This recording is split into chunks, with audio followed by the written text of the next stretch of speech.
Next up, I'm going to introduce Corey Lee Ladislaw. She's going to be our keynote speaker. She's a friend. Started a career at Comcast and moved on to start her own training consulting business. Conference speaker and educator. She founded the Philadelphia Android Alliance, leads workshops through the Android Alliance, Girl Develop It, and Tech Girls, and serves on the board of Kids on Computers, which sets up computer labs in areas where kids don't normally have access to technology. So there she is. So come on up. Then Corey is going to be our keynote speaker. So welcome.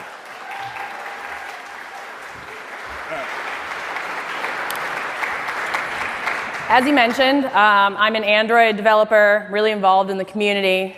Android GDE, speaker, author, teacher. I'm no longer on the board of Kids on Computers, mostly because I had a commute this year and it really killed all of my free time.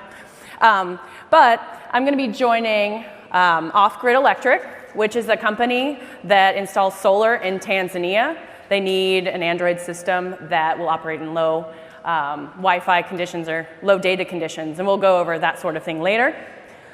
But I've always been interested in bridging the digital divide, and I found my home in Android, and I'm going to tell you why I'm so excited about this platform and why you should be too. So last year, with Kids on Computers, like he said, the mission is to install computers where people don't typically have it, to make sure that the next generation can be connected to the global stage. We installed one new computer lab last year, and then also fixed up the 3 existing labs that have been there for a few years. This was their flagship location in Oaxaca, Mexico. They have several labs in a small town called Oaxapan de Leon. So when we were there, we installed computers, we set up networking, we cobbled together old computers. We taught the teachers how to use these laptops and computers. So the children, they really loved them. They were completely excited. And we had a tiny entourage of adorable children, like following around everywhere we went, asking us constant questions. So one day we took a cab ride down a winding mountain road to a small town called San Marcos. As you can see, it's rather colorful. It was a really pretty town. We were going to set up the networking because they didn't have it. They had internet here, unlike most of the schools that we were visiting in that trip. So we were there during the rainy season, and it just started pouring one day. I mean, it was just coming down. It was pretty ridiculous. We ended up losing electricity, partly our fault, partly because of the rain. But basically, we had put all these computers on one side of the room, and it flipped a breaker. We had to work with, the electrician to get everything back up again. So we were stuck there for several hours. And while we were stuck there, the parents started coming in and giving us water and snacks and Oreos and stuff. They were really nice. They were so generous, helpful, and happy that we were there to help them connect to the global stage. Of the many moments that I treasured in this trip, the most powerful was when we gave tablets to the children. And you see a teacher with it here. But their eyes lit up. We showed them how to do apps. They were hooked. They were sharing discoveries, playing games. It was really kind of transformative. If you haven't had a moment like that where you've handed a tablet to a child or a phone and seen how they react, it's pretty compelling. Mobile devices are changing the world one person and one app at a time. As an Android developer, you have the opportunity to connect with billions of people and change the course of their life. We're going to cover the explosive growth in emerging markets today, some lessons learned from some companies who have been operating there, and also talk about some of the design and technical challenges that you'll face, as well as give you a framework to think about it in your own apps. Let's get started. First, why should you care at all? Well, as you know, less than a decade, phones have become completely indispensable in our modern lives. There's an app for everything. If we leave the house in the morning without our phone, we feel like something's missing. How else would we know what our friends are eating for lunch? In the next decade, growth in developing markets are going to drive most of the Android usage. But there's not a lot of solutions that target their needs right now. And also, smartphone penetration is rising pretty quickly. In 2013, it jumped 23%. It's a pretty big jump. And then 1/3 of their devices are going to China. By 2018, we're going to be shipping 1.8 billion devices. 80% of those are going to be Android. 80% are going to be Android. That means that 1.5 billion new Android devices will ship in 2018. Now, these estimates came out right before Android 1 was announced, so it might even go higher. We'll see where that plays out. So one of the main drivers of this growth is the price. On average, it's half the price of an Apple device to get an Android. But that's just the averages. It's actually more affordable to get the cheap-end ones than there is for the iPhone. And in 2014, last January, we reached a tipping point of a $50 phone in South Africa. So I briefly mentioned Android 1, but basically the point of this is Google is working with manufacturers to bring smartphones to the next 5 billion. These have decent specs, a modern OS, an all-day battery, dual SIMs, things like that. So hopefully this will fix all the problems that I'm going to go through later, but we'll see. Right now it's not very widespread. But another great thing about them is right now they're selling for between 90 and 270, and most of them are around 100. And again, their goal is going to be about the $50 range. They're also shipping with offline maps, YouTube, things like that. So when you have no internet, you'll still be able to have a good experience. So they're not widespread yet, but as you can see, it's already in Southeast Asia, it's in Africa, it's in India as well. It's part of a new trend that we're just starting to see the beginning of. Data access is also driving this. 2/3 of South Africans will have data this year, which is double their current usage. This started in 2014. The 4% of Kenyans and Nigerians had data access, but now it's up to 25%. That's a 6-fold jump in just 3 years. More people will be able to experience our applications than ever before. I'm passionate about Android because it's accessible to the world over, not just the richest in our societies. It's truly the world's phone. As you know, design plays an integral role in the success of any application. In addition to the normal design considerations that you're going to need to think about, there's also social, infrastructure, electricity, access to internet that all plays into this as well. So think about our own lives. As Android developers, we're usually pretty well paid, might have a college education, at least high school. We have a strong tech network that we can lean on to get new jobs. But the global person doesn't make nearly as much. They might have only a grade school education. They might have limited access to technology as well as infrastructure. And one thing to keep in mind as we're talking through all this stuff, there's really no one-size-fits-all fix. I mean, it really depends who you're serving, what you're making, and you'll have to think about it in the context of your own applications. So one of the first challenges is that not everyone is able to read. According to the UN, literacy is rising pretty rapidly, except for in emerging markets. It's a little bit slower of an uptake. 40% of adults in India are illiterate, and in parts of Africa, it's more than 50%. Compare that with 90% for Eastern Europe, South America, Southeast Asia.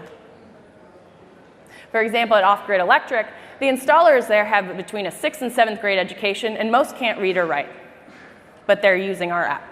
So this can have a significant impact on how you write your application.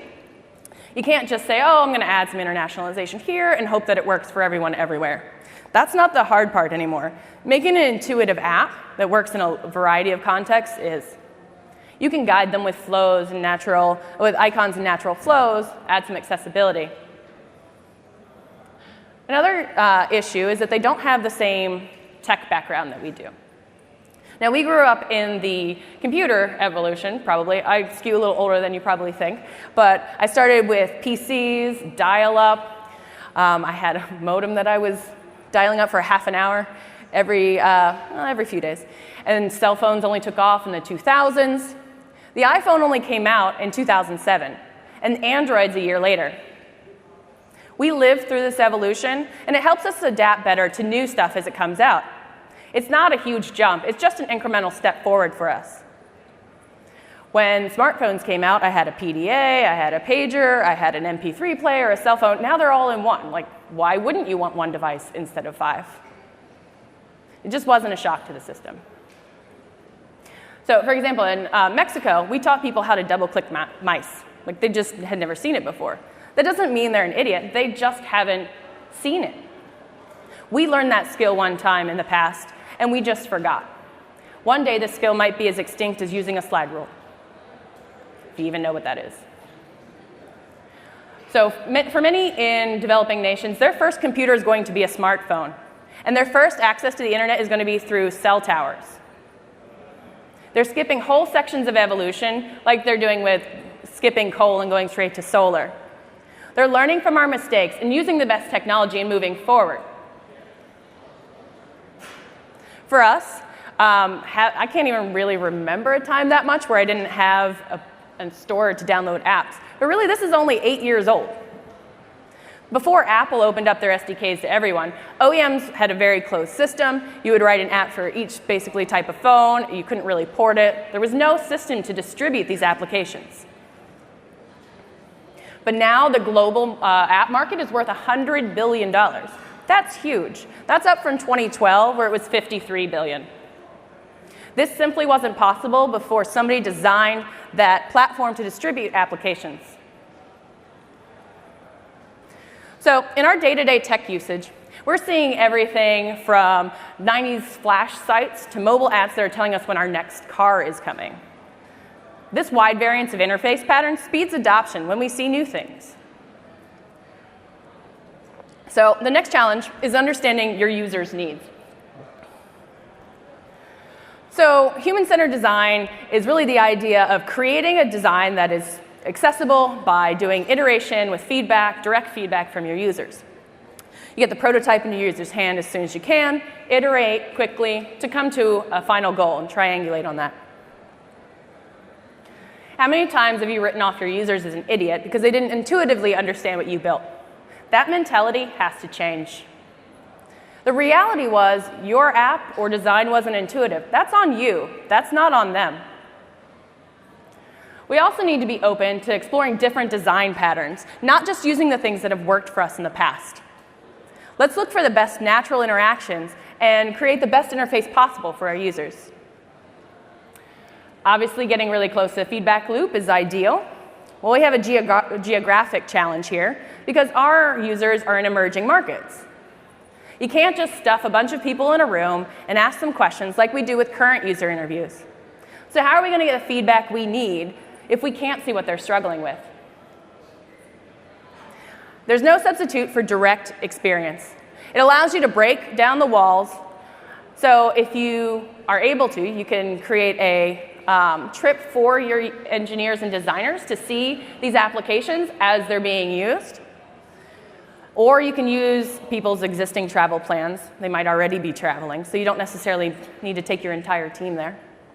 It's going to help open your eyes to the daily frustrations and different conditions that they're going to run into. So there was a talk last year about Facebook and Instagram and how they took their application and they went to, basically they went to a lot of different places. They bought local phones, local plans. It widened their perception of how people are struggling with their application and made the experience better for everybody.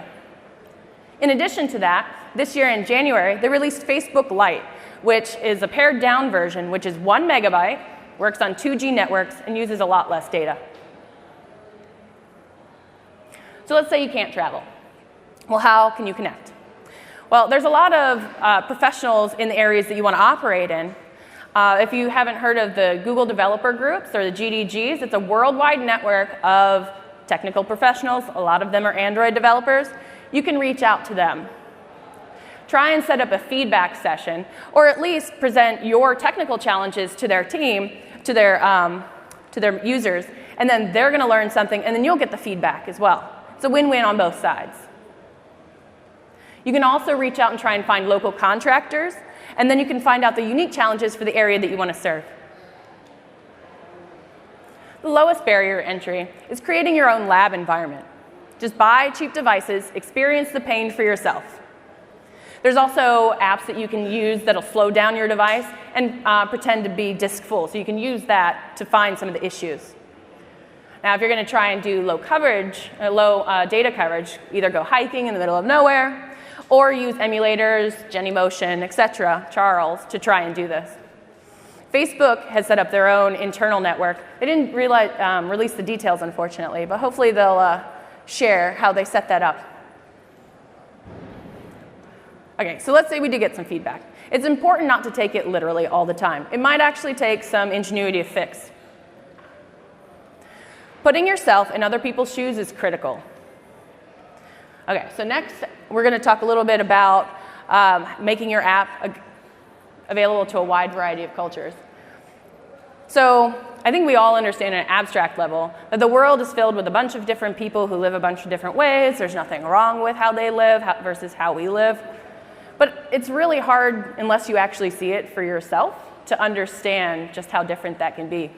And there is no one-size-fits-all answer here. You'll just have to examine the areas that you want to serve. But I'll give you some high points here. So internationalization, although I mentioned it earlier in the literacy section, it can actually help engage your users more, and it can help keep them engaged. You can use you can use analytics tracking to see which strings work well for you. But that's not the whole picture. You're really going to need to look at the regional differences, make sure that you're not offending or turning away people, and then realize that their needs can vary quite dramatically. The goal is to create a universally accessible design that makes sense for a wide variety of users. Despite differences, a well-designed app could bring the world together instead of separating us. Now that we've explored the design challenges, let's talk tech. So the gulf between developing for high-end devices versus low-end devices is almost as big as between a PC and a mobile phone. So we've been talking about this stuff for years. In short, we assume the best conditions. Great memory, decent battery, fast processors. But the reality is, it's more likely the opposite is true for your users in these places. You might be worried about focusing all your attention on the low end and not making money from the high-end customers. But really, what we're going to talk about here today is going to make it better for all of your users. There's obviously a cost associated with writing software, so you want to look at the different factors, but it's probably worth it. You can still use the latest APIs, but degrade as you need to for devices with less capabilities. You can use Gradle, multiple APKs, things like that. But the most important takeaway is to take a step back, have empathy for your users and what they're experiencing. Look at what they're doing, what they're experiencing day to day in their technical and cultural lives. So the first challenge is the phone themselves.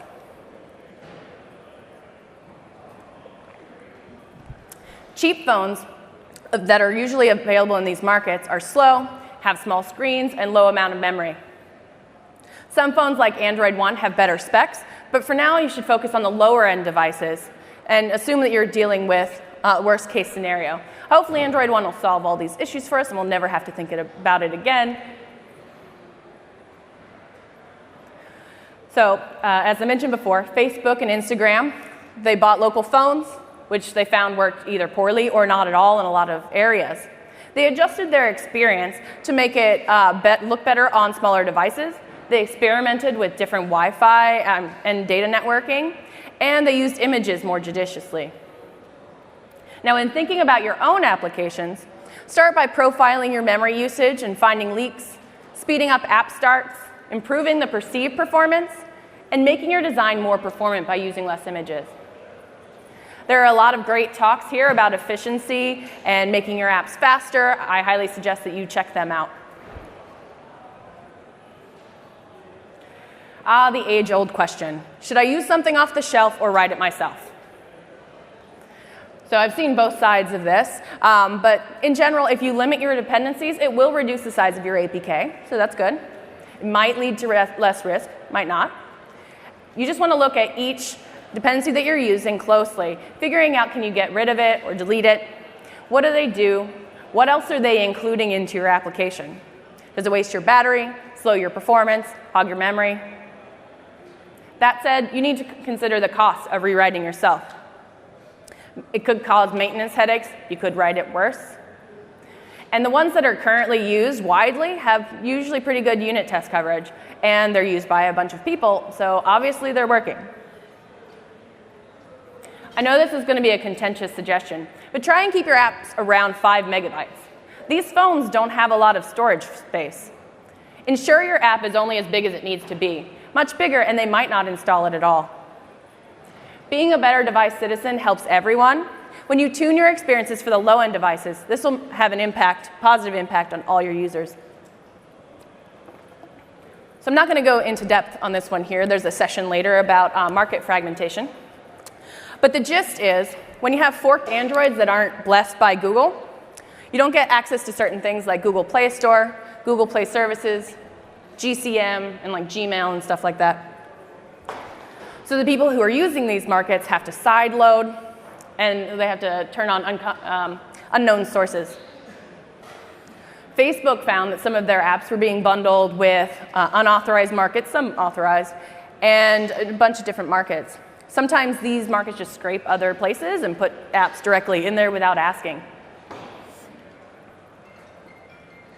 If your user does have Google Play services, there's still a possibility that they're not going to be able to buy your application. Let's say they make $10 a week. They are not going to spend 1/10 of their income to buy your app or to buy your in-app purchase. You might need to think of different ways to monetize. Same thing with advertising. Users might not have the latest updates either because they're using these other markets and not getting notifications from it, or that there might be some data concerns around getting your latest. How many times have you entered the subway or gone hiking and your apps just don't work? You've seen infinite spinner. That's useless. Now think about users in the rest of the world. They might be walking from one village to another with no data coverage at all. Do you just want to show them a spinner or give them absolutely nothing to do? Network access in much of the world is spotty at best. When you do get coverage, it's often slow, and it's expensive to pay as you go when you're paying by the megabyte. We're privileged in the United States because we have ubiquitous access to data plans. They're usually pretty cheap, and we rarely have to think about getting towards the limit because we have Wi-Fi to offset our usage. When I volunteered in Mexico last year, I bought a tiny little phone. It was super adorable. And I had a local plan as well. I was using Wi-Fi everywhere I could, but when I opened Instagram on the go, this was before they fixed their app, it just completely wasted all of my data. I had to buy more just to get through the week. To be a better device citizen, don't assume that your users always have data.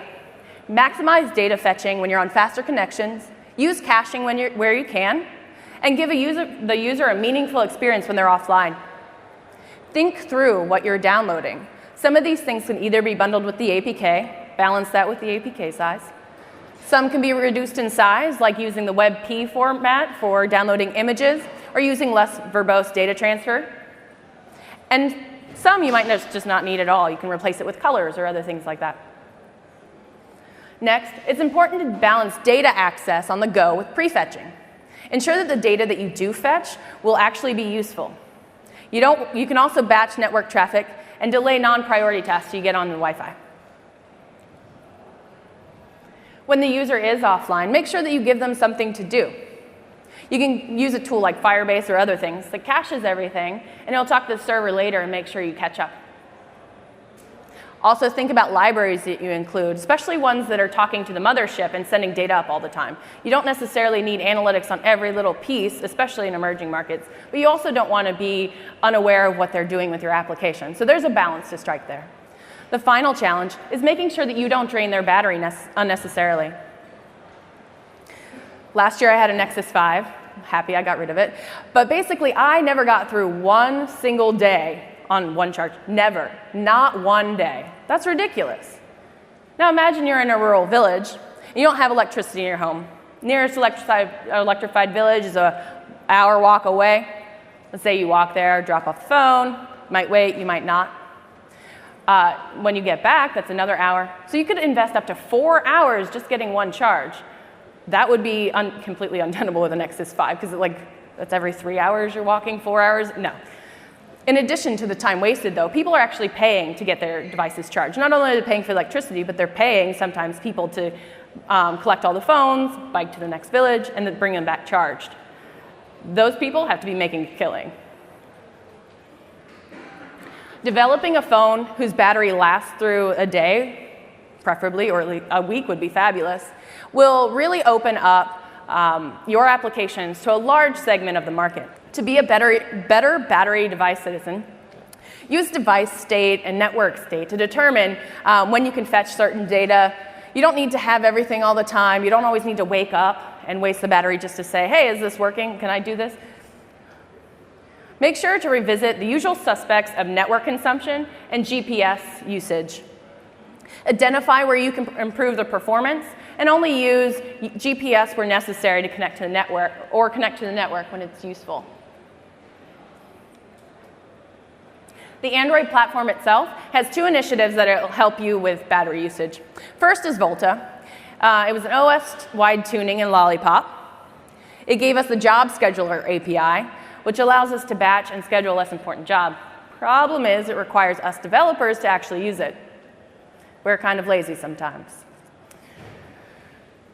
As part of Volta, they released the Battery Historian. This will help you find areas where you're wasting their batteries so you can make it better.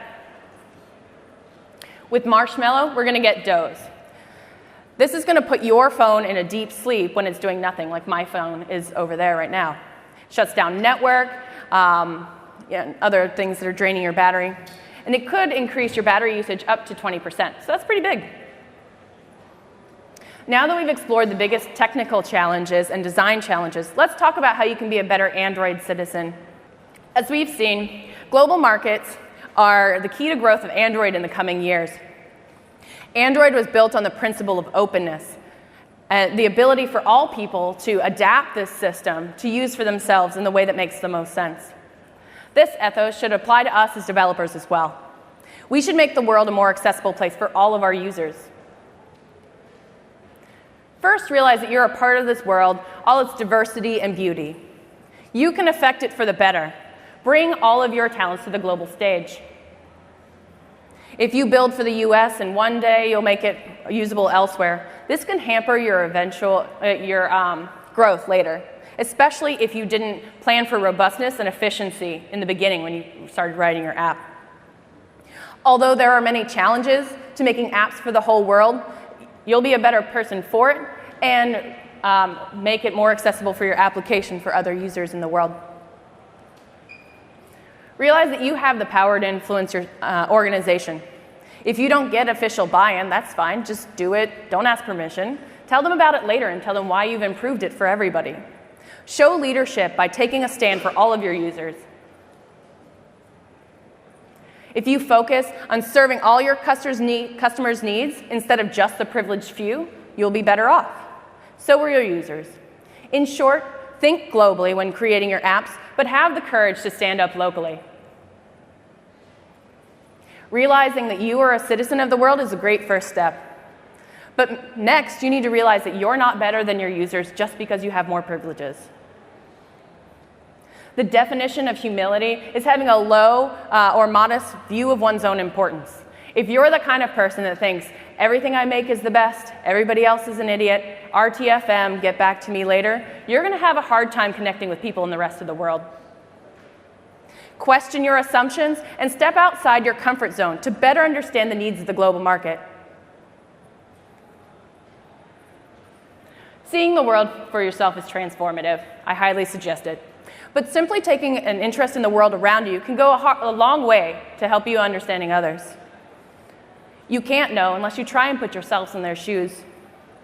Luckily, empathy is a learned trait. You can practice it daily. So Chad Fowler has some suggestions on how you can learn empathy and make it a part of your day-to-day.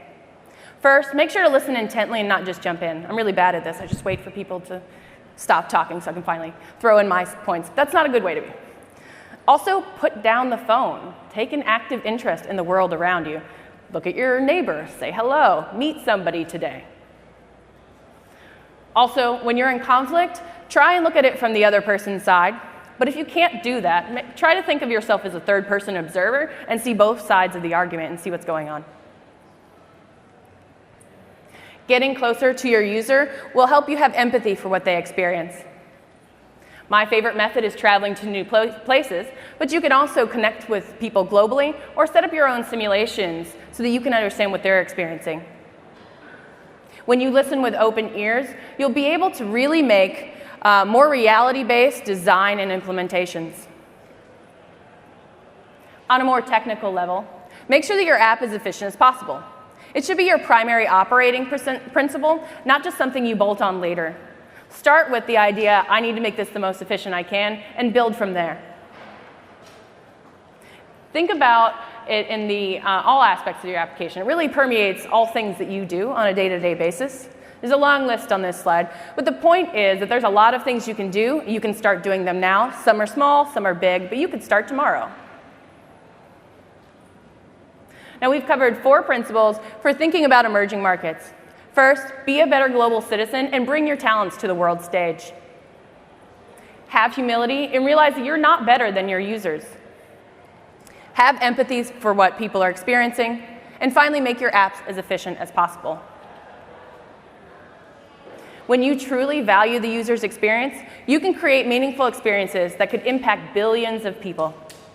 Yes, there are technical challenges and cultural things to understand, but these things are doable, and you should be doing them. When we accept our place in the world and empower people to be more creative and interact with the global economy, we're giving them choices and exposure to a world of possibilities. For example, I met this adorable little boy in Oaxaca. He's too young for school, but him and the rest of the community get access to computer labs in the evenings. This access to technology at such a young age can be absolutely transformative. Can you remember your early experiences? Where would you be today without them? If you believe in access, and I do, then taking on the design and technical challenges are well worth doing. Keep in mind, what I presented today isn't the end-all, be-all. It's just the beginning of the conversation, and I'd love to connect. You can find me at these places here. Your reach is greater than you imagined and will continue to expand in the coming years. Android is the perfect vehicle for impacting billions of people. You can't know ahead of time how you're going to impact your users, but know that you are making a difference, one person and one application at a time. Thank you.